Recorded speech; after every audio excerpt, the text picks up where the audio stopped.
Get this and get it straight. Crime is a sucker's road, and those who travel it wind up in the gut of the prison of the grave.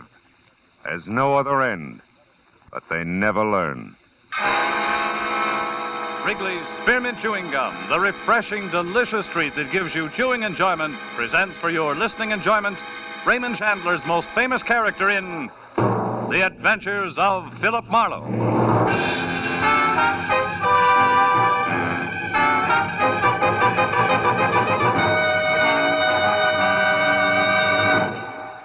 To make every day more enjoyable, treat yourself often to refreshing, delicious Wrigley's Spearmint Chewing Gum. Here's a taste treat you can enjoy indoors, outdoors, at work, or at play. The cool, long-lasting mint flavor refreshes you. The smooth, steady chewing helps keep you fresh and alert. Adds enjoyment to whatever you're doing. Wrigley's Spearmint Chewing Gum. Healthful, refreshing, delicious. Now, with Gerald Moore starred as Philip Marlowe, the makers of Wrigley's Spearmint Chewing Gum are glad to bring you tonight's transcribed story, The Glass Donkey.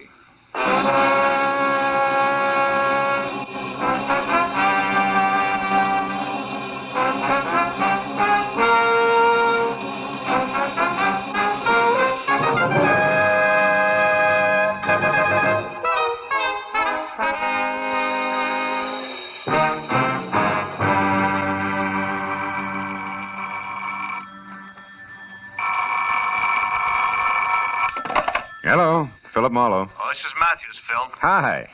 Listen, Phil. Yeah? Didn't you once go around with a brunette named Helen Lofton? Helen Lofton? Sure. Still do now and then.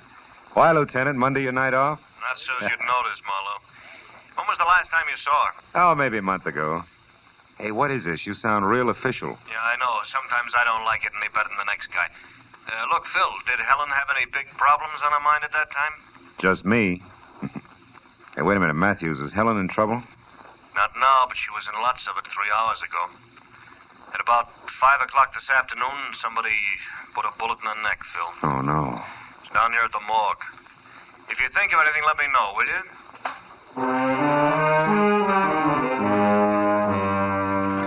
Might as well have hit me in the stomach with a hammer. Helen Lofton, a good-to-look-at girl with soft black hair and clear hazel eyes. Gets a big charge out of life. But Helen was a great girl. And she'd always had enough sense not to waste time on the kind of people who put bullets in other people. For a long few minutes, I just sat in my apartment and felt sorry. But then I began to want to get my hands on whoever had pulled the trigger. By the time I got downtown and walked into the morgue attendant's office, that urge had become a big hot lump in my chest. Mr. Marlowe. Hello, Chester. Yeah, stranger around here lately. You got a Helen Lofton? I'd like to pay my respects. Yeah, can't stop you, boy. Lofton, huh? Oh, yeah, she's still on the table. You'll have a little company back there, Lieutenant Matthews. Oh, he's still here? Oh, he's been in and out all evening. Can you find your way all right? Yeah, thanks, Chester. I didn't expect you in person, Marlowe. You could have called. Got something to offer on the Lofton girl here? Yeah. My services, Matthews. How much did she mean to you, Phil? Enough to make this real personal. What have you got on it, Matthews? Nothing. A neighbor reported the shot. Found Helen's body spilled down some stairs at the side of her house. Mm-hmm. It was a .32 at close range. No reason, no motive, no leads. Unless you can call this a clue, which I don't. Let's see that. Yeah. Yeah, it could be the hind leg of one of Helen's glass donkeys. You know, she collected them. Oh. I was on the stairs near the body. Uh-huh. Hey, look, Matthews, you don't mind me sticking my 2 cents in this, do you? It'll do me a lot of good. No, I don't mind. Just keep me posted, huh?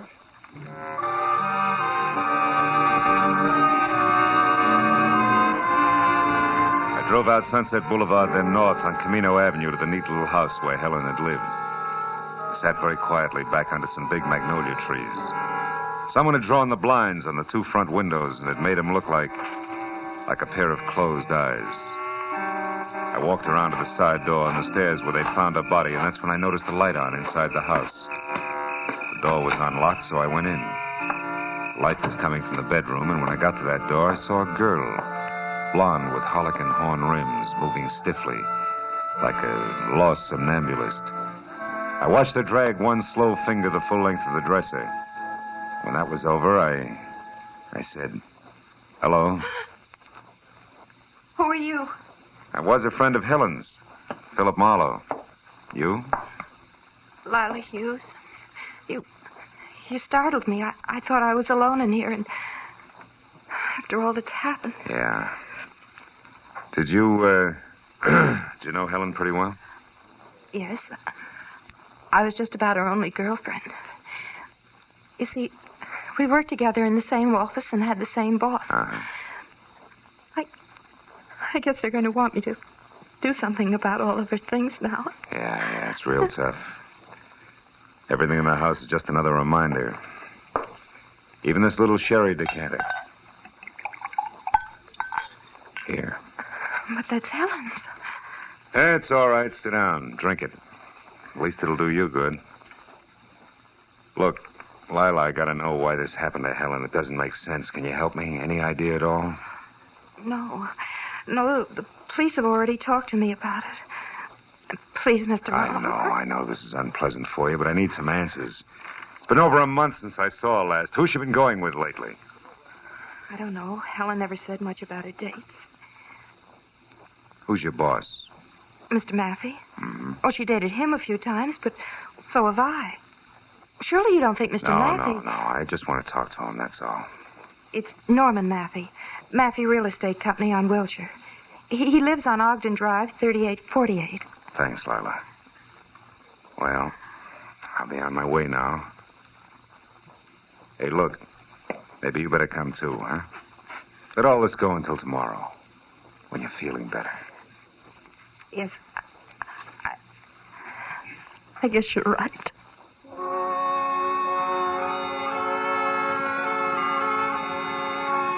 I turned out the light and snapped the lock as we left. Then walked the sad little blonde as far as her coop. Got her address on Beechwood Drive and saw her off. After that, I went to my own car, but before I got in, I looked back at Helen's house once more and tried to shake the empty, loose ends feeling it had given me. I was snapped out of that mood in a hurry. The man with a half an acre of forage had just twisted out of sight behind a tree trunk in the backyard. I started for him, and he broke and ran toward the wall in the alley. It was a 6-footer. He rolled across the top and fell over. When I got there, he was up and gone. He hadn't had time to get out of the alley, but it was empty, which could only mean he was laying for me. Come here, you! You don't, mister. Not this time. Anyway, oh! Trash in good neighborhoods is no softer than trash anyplace else. When I finally got clear of it, the forehead was gone. I figured all I had to show was one of his patch pockets, which I still had clenched in my hand.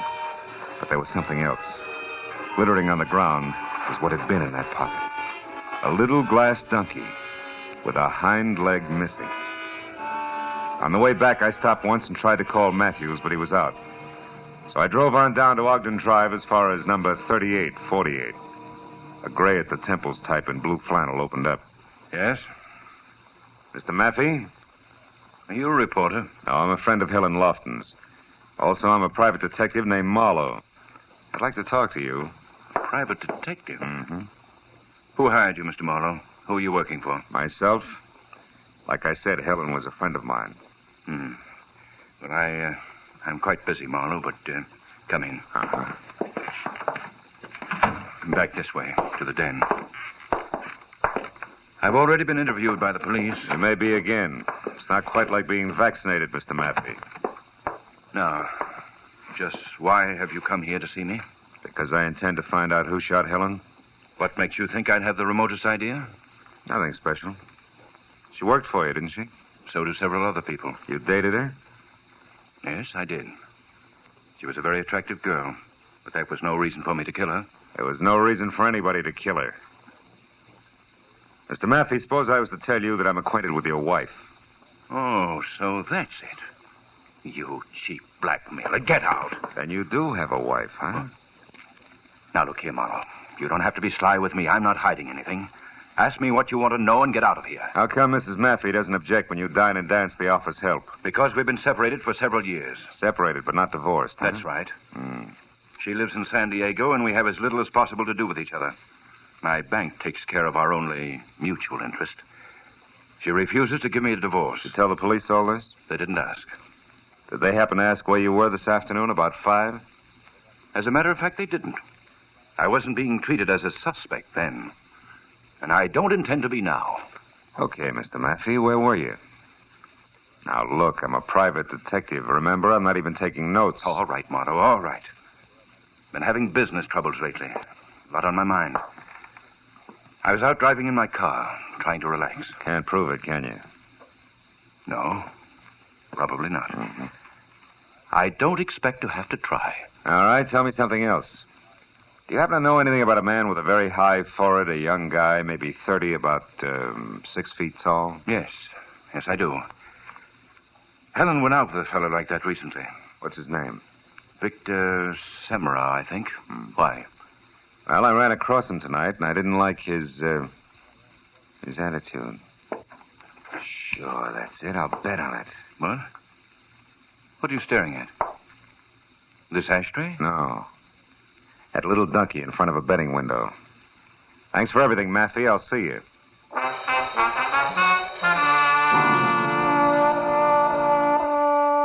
The ashtray on the table behind Maffey's desk had been made of baked clay in the shape of a sombrero, a keepsake from old Mexico that kicked hard at my memory. At least it was a thought well worth the price of a phone call to Tijuana. So I drove as far as the first payphone, which was at an all-night mobile gas station, got a handful of change, and while my car was being gassed, put the call through to my old friend, Senor Mike Donahue, who had given up reporting in Chicago for editing south of the border. We are ready on your call now, sir. Go ahead. Hello, Mike. Hello, old pal. Hi. Hasta la vista.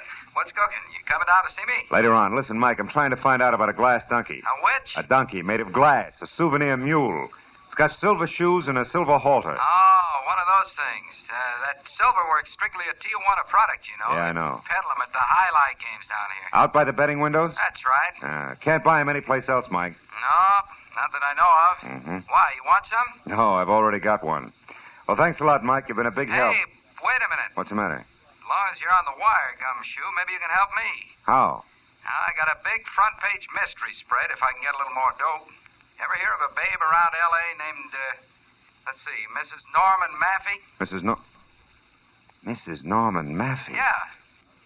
Holy smoke, I'll say so. What, Mike, what's the story? Well, the boys just found her body out here on a side road at the edge of town. Yeah? Been dead a couple of days. Probably happened Saturday night. Saturday night, huh? Yeah. The hotel identified her about 10 minutes ago. She was run over. Run over? Well, Mike, you said it was a mystery story. Yeah. You see, the tire tracks out there are still good. It was no accident, Phil. It was murder. Somebody went a long ways out of their way. Yeah. Yeah, Mike, somebody sure did.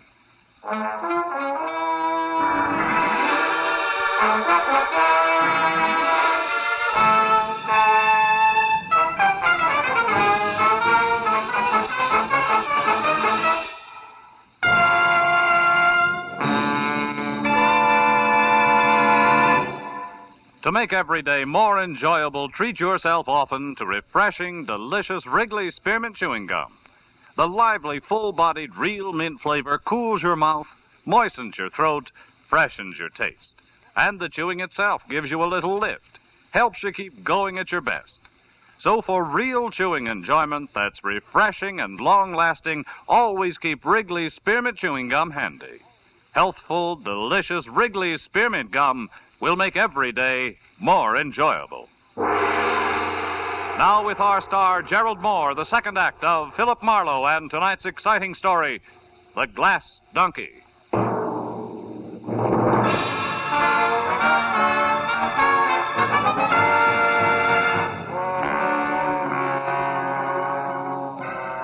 I hung up on Mike Donahue and the news of Mrs. Maffey's violent death on a lonely road outside of Tijuana, I postponed trying to figure it all out until I had called Lieutenant Matthews at Homicide. I'd asked him to meet me at the bar I was at.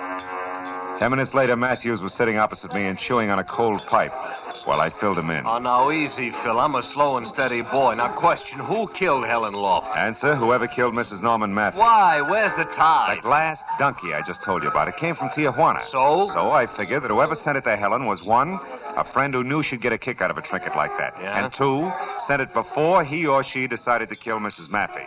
Oh, and therefore said friend had to get the glass donkey back because if traced, it would place the killer in Tijuana, where sooner or later Mrs. Maffey's body had to be found. Is that right? That's so very right. And all that brings us back to only one thing. Mrs. Maffey's killer also got Helen Lofton. Was forced to. Yeah, it could be. But look now, Phil, the tough one. What'll it be, chum? You look lonely. Forlorn, maybe. 2 beers. 2 beers, huh? Any special vintage? Yeah, the kind with suds on top. Goodbye, comic. Okay. No offense intended.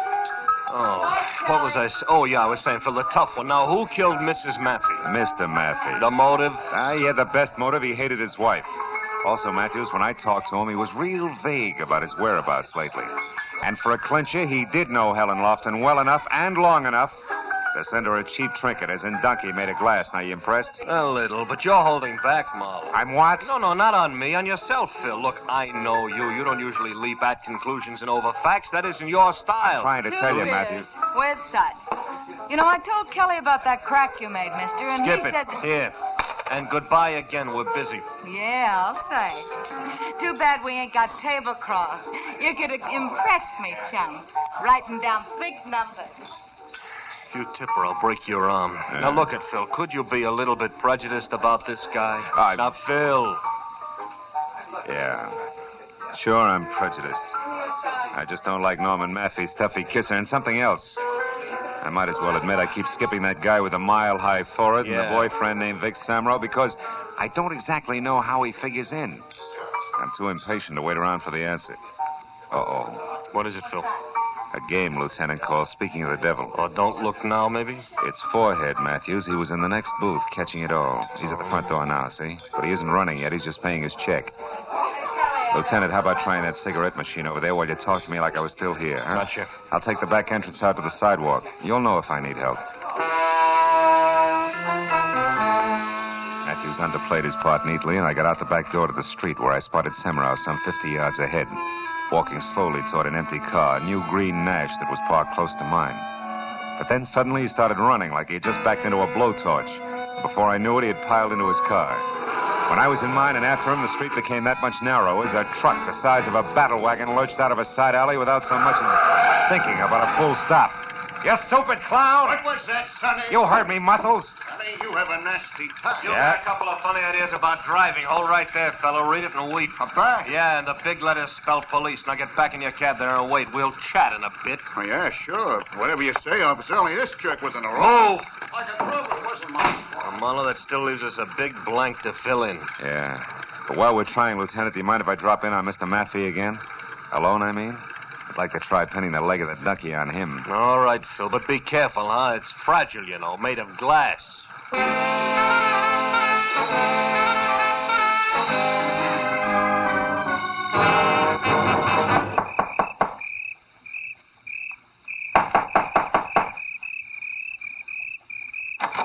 Yes, what... Oh, you again. Yeah, do you mind if I come in again, Mr. Maffey? Frankly, I do, Marlowe. I don't feel very well Your tonight, wife and I was just... murdered, Mr. Maffey. My wife? Murdered? Still mind if I come in? Where did it happen, Marlowe? In San Diego? Marlowe, I asked you where it happened. In Tijuana. Ever been there? Yes, of course. Marlowe, what are you looking for? Just looking. When were you last there, Maffey? Oh, I don't know. Maybe a month, 6 weeks ago? Not Saturday night, huh? No, not Saturday night. Marlowe, what are you Maffey, getting? did you ever send Helen Lofton a present? See here. Who do you think you are? And exactly what are you looking for? A wastebasket that isn't empty. You keep a very tidy place, Mr. Maffey. Which has what to do with my wife being dead, Marlowe? Are you out of your mind? Maybe. But also maybe not. Maybe I'm real smart. Maybe I've come to the right place to look for an empty package and a piece of wrapping paper that would be addressed to Miss Helen Lofton in your handwriting and postmarked Tijuana, Mexico. Tijuana? A large piece of wrapping paper and a large package stuffed with Excelsior that was once home to a glass donkey in which you had to get back from Helen Lofton before she got it. Or if you were too late for that killer and then get it back before anyone else knew about it. Does that still leave me out of my mind, Maffey? Absolutely. We'll see. After we try the backyard and your incinerator. Now, wait a minute. You know, the law says you can't light it after 10 in the a.m., Maffey. If you're the one stamped guilty, you wouldn't want to arouse suspicion. Stop, Marlowe. This has gone far enough. You're not the police. Which means I don't need any more of a search warrant than this. I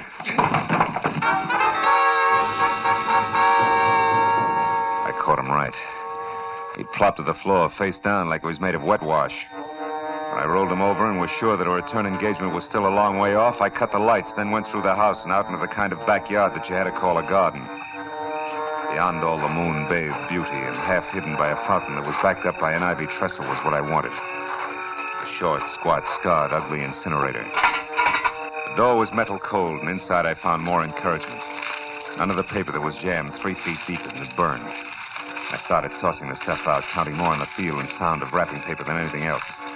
Once I stopped short, but it was only a grocery sack. The second time I stopped short, I had a better reason. Marlowe, What? you're wasting your time there. Well, Mr. Victor Semrau. Yeah, or as you put it, the guy with the mile-high forehead. I wouldn't get touchy, Semrau. You were swinging the dark ahead, remember? I'm sorry about that, Marlowe. I didn't know we were both on the same side there. Both on the... Take it easy, Victor. You wouldn't try to set me up again, would you? Why the sudden change of heart? Because now I know that you're in the up-and-up, Marlowe. I overheard you talking to that police lieutenant and also the Mexican newspaper man. Well, bully for you, eavesdropper. But also you ran. Why? I was afraid you'd turn me over to that lieutenant. Marlowe, listen.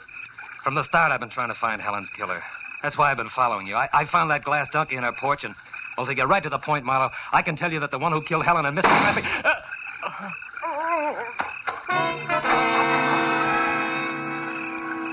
The shot that had come from the shadow driveway close into the house spun Semrau in a half circle, and by the time he'd corkscrewed to the ground, I had my .38 in hand, and it covered the distance across the garden. But I was too late to do anything, except identify the figure I saw take off in a sedan as Mr. Norman Maffey, which was some help. But not to Victor Semrau back in the garden. He had managed to crawl as far as the small pond that surrounded the fountain. There he had died, one hand half submerged in the dark, cold water, the other clutching his chest, blood-soaked and discolored another way. I must have stared at it for a full 30 seconds before it suddenly began to add for me. Add fast to the only backyard left in the spot where I could get to Maffey and maybe stop a third murder. Lila Hughes' place on Beechwood Drive. It was all the push I needed.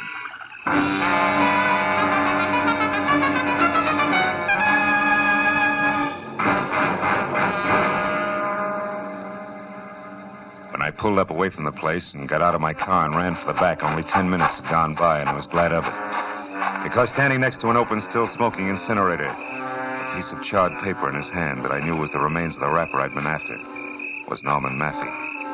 And opposite him, a gun in her hand, was Lila Hughes, the shy blonde. Lila, you're crazy, insane.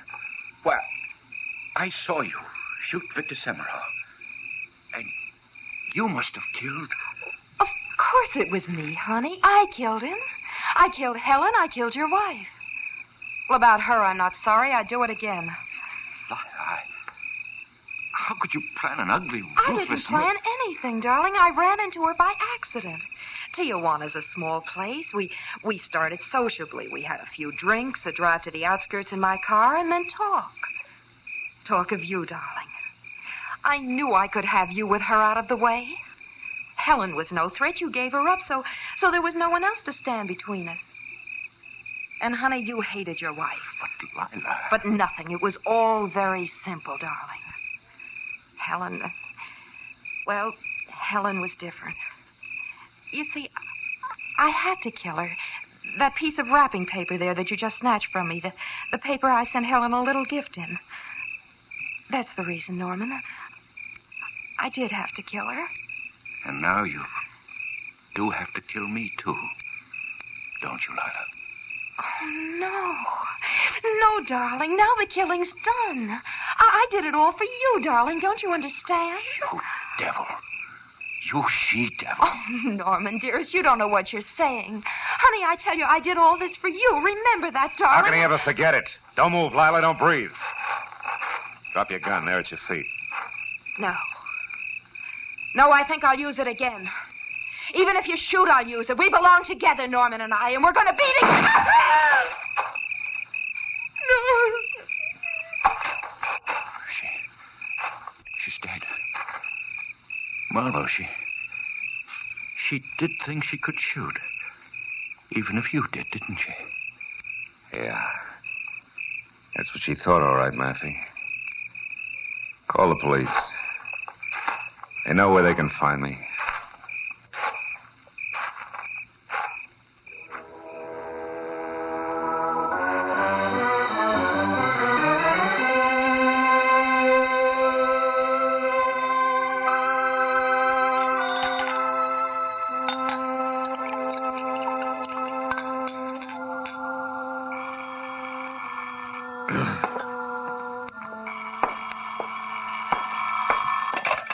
Hello. Matthews, Phil, now where have you been? You know better than to just walk off this phone. Yeah, Matthews. I'm sorry.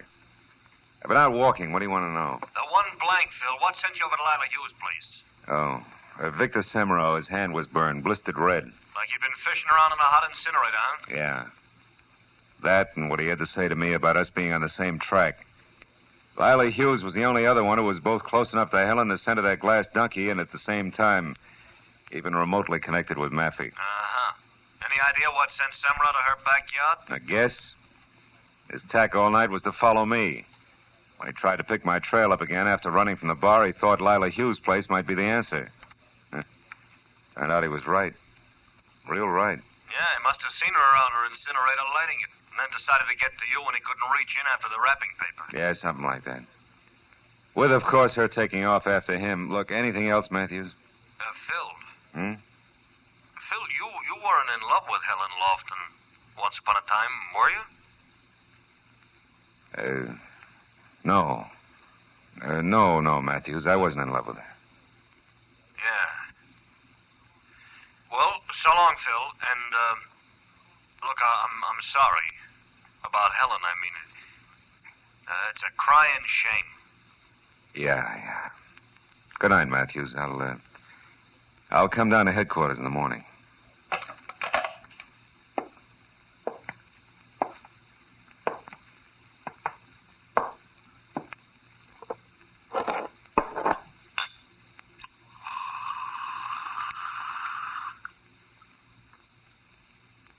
Yeah. A crying shame.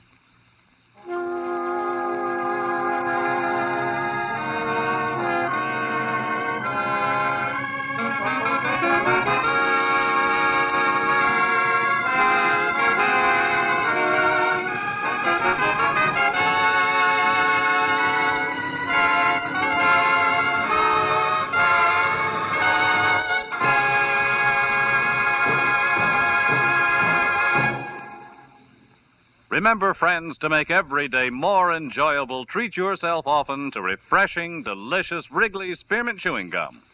There's lots of cooling, real mint flavor in every stick. And chewing Wrigley Spearmint helps keep you feeling fresh and alert. You feel better, work better, get more fun out of doing things. So indoors, outdoors, wherever you go, keep some healthful, refreshing Wrigley Spearmint Chewing Gum handy. To make every day more enjoyable, treat yourself often to delicious Wrigley's Spearmint Chewing Gum.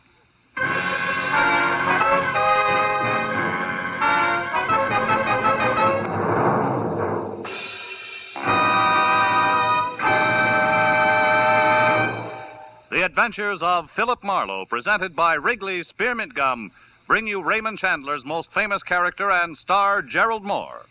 Philip Marlowe is produced and directed by Norman MacDonald and written for radio by Robert Mitchell and Gene Levitt. Featured in the transcribed cast were John Stevenson, Michael Ann Barrett, William Lally, Bill Johnstone, Vivi Janis, and Vic Perrin. Detective Lieutenant Matthews is played by Larry Dobkin. The special music is composed and conducted by Richard Arant. The makers of Wrigley's Spearmint Chewing Gum hope you've enjoyed tonight's adventure of Philip Marlowe and that you're enjoying Wrigley's Spearmint Gum every day.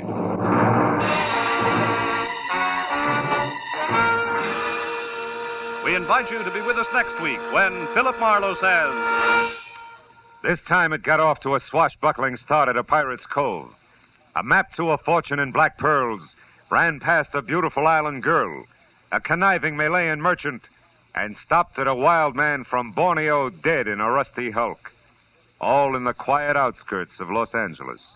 Bob Stevenson speaking. This is CBS, the Columbia Broadcasting System.